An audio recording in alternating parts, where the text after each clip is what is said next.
বন্ধুরা, আমি এই মুহূর্তে রয়েছি দীঘার ঢেউসাগর পার্কে। আর এই ঢেউসাগর পার্কে এই মুহূর্তে মানে এই মুহূর্তে মানুষের প্রচুর একটা চাপ থাকার কথা, প্রচুর একটা ভিড় থাকার কথা, বাট এই মুহূর্তে নেই। তার কারণ হচ্ছে যেহেতু সামনে ভোট রয়েছে এবং তার আরও বিভিন্ন কারণে কিন্তু এই মুহূর্তে সেরকম ভিড় নেই।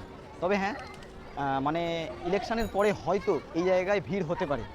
তো তারই আপডেট দেওয়ার জন্য আমি পৌঁছেছি ঢেউসাগর পার্কে। তো আমি একজনের সঙ্গে কথা বলছিলাম, জিজ্ঞাসা করছিলাম যে এই মুহূর্তে কেমন ভিড় রয়েছে, মানে কীরকম। বলছে 50%ও নয়, মানে তার থেকে অর্ধেক, মানে 25%, যা থাকে তার 25% এখানে মানুষ আছে। সেটা আমরা অ্যাকচুয়ালি নিজেদের চোখেই দেখতে পাচ্ছি।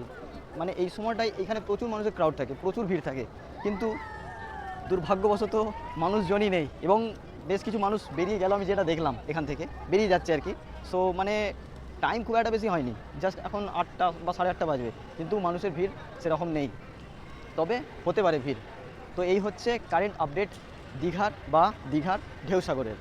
আর এখানে রয়েছে বিভিন্ন রকমের অ্যাক্টিভিটিস, তোমরা চাইলে করতে পারবে এলে। এটাই হচ্ছে মেনলি সেই পারপাসে এই পার্কটা। মানে তোমাদের সন্ধ্যাটা দারুণ কাটবে। যদি বাচ্চা থাকে, বাচ্চাদের জন্য দারুণ দারুণ অ্যাক্টিভিটিস রয়েছে, তার সাথে সাথে বড়োদেরও অ্যাক্টিভিটিস কিন্তু এই পার্কে আছে। যারা এখনও জানো না, তোমাদের জন্যই বলছি বিশেষ করে। তো আসবে, মানে দীঘা এলে অবশ্যই এই ঢেউসাগর পার্কে সন্ধ্যাবেলায় আসবে, তোমাদের একটা সন্ধ্যা কাটাবে, খুব ভালো কাটবে আর কি এই ঢেউসাগর পার্কে।